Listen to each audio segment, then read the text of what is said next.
प्यारे दोस्तों, अस्सलाम वालेकुम। आप देख रहे हैं इरफानी नेटवर्क यूट्यूब चैनल और मैं हूं मोहम्मद इरफान। झारखंड अल्लाह के घर ज्ञान बापी मस्जिद, वो ज्ञान बापी मस्जिद दोस्तों जो बाबरी मस्जिद, अयोध्या के बाबरी मस्जिद के बाद सबसे ज़्यादा चर्चाओं में बना हुआ है।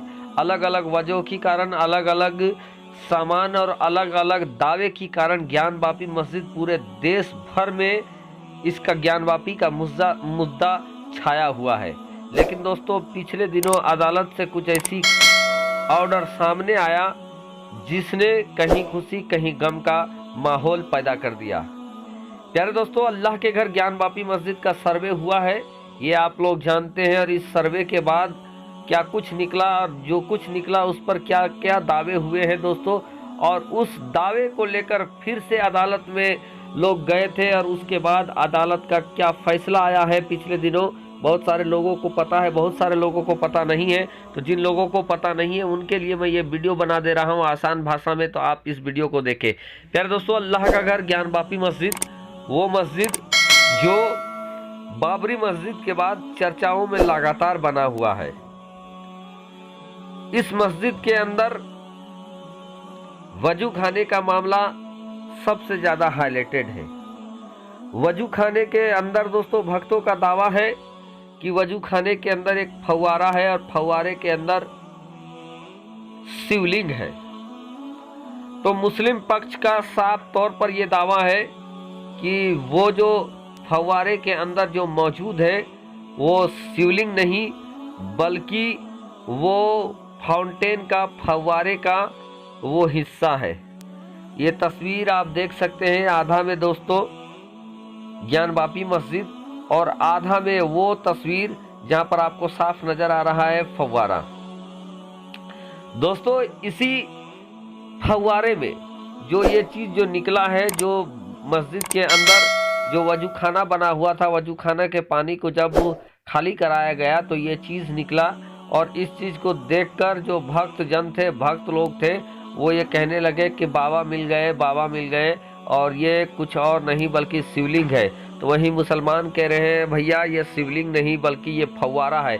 और ऊपर में ये रेखा देख सकते हैं शिवलिंग के ऊपर में, कहा कि दुनिया में, देश में कहीं ऐसा शिवलिंग नहीं है जिसके ऊपर इस तरीके का निशान बना हो।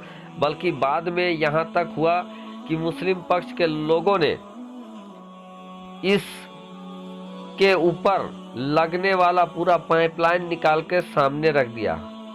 बारकैब भक्तों का अपना दावा था शिवलिंग, तो मुसलमान इसे फव्वारा कह रहे थे।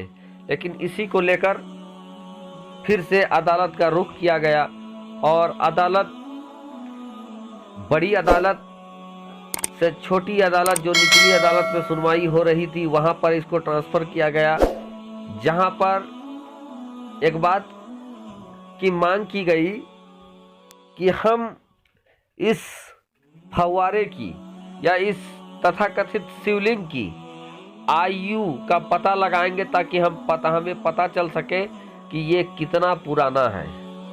क्योंकि दोस्तों साइंस एडवांस हो चुका है, साइंस बहुत आगे निकल चुका है। तो वो किसी भी सामान, खास करके पत्थर, चट्टान, लोहे, एक पद्धति है वैज्ञानिक पद्धति कार्बन डेटिंग। उस कार्बन डेटिंग के जरिए वो इस बात का पता लगा सकती है आसानी से कि ये कितना पुराना है। और इसी को लेकर दोस्तों कार्बन डेटिंग की मांग की जा रही थी।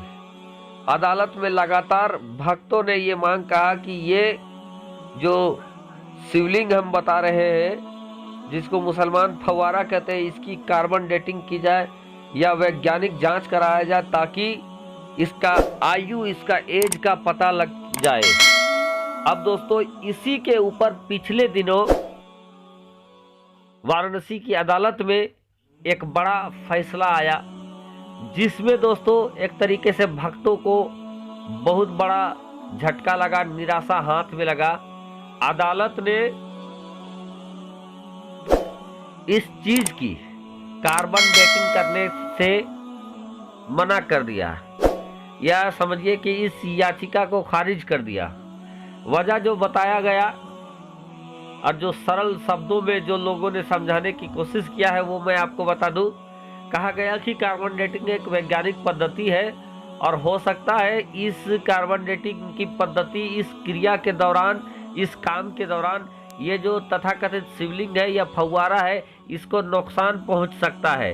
तो ऐसे में माननीय सुप्रीम कोर्ट का ये आदेश है कि किसी भी चीज़ को नुकसान नहीं पहुंचाया जाएगा। तो अगर हम इस तरीके का काम कराते हैं तो नुकसान पहुंचेगा, तो ये सुप्रीम कोर्ट के आदेश की भी अवहेलना होगी।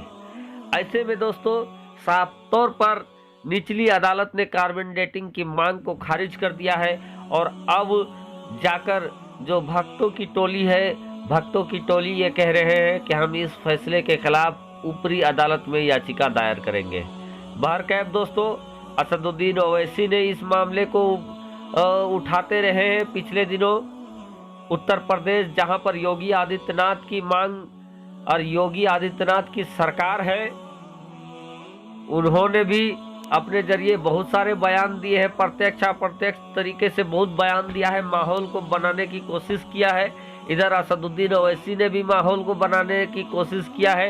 यति नरसिम्हानंद जो इधर उधर फड़फड़ाता फिरता है दोस्तों, लोगों को बहकाता फिरता है, उसने भी वक्त वक्त पर अपने अपने बयान देते रहे हैं। लेकिन दोस्तों जब बात अदालत की आ जाती है तो नेताओं का बयान नहीं चलता है, बल्कि अदालत का फरमान चलता है। और अदालत का फरमान ये हो गया है कि जो फव्वारा है उसकी कार्बन डाइटिंग नहीं कराया जाएगा। जी हाँ, कार्बन डाइटिंग उसका नहीं कराया जाएगा। कार्बन डाइटिंग या वैज्ञानिक प्रक्रिया के द्वारा उसका एज मापने की, जो एज जानने की जो पद्धति है, उसको नहीं कराया जाएगा, क्योंकि इस क्रिया के दौरान, इस काम के दौरान हो सकता है इस चीज़ को नुकसान पहुँचे।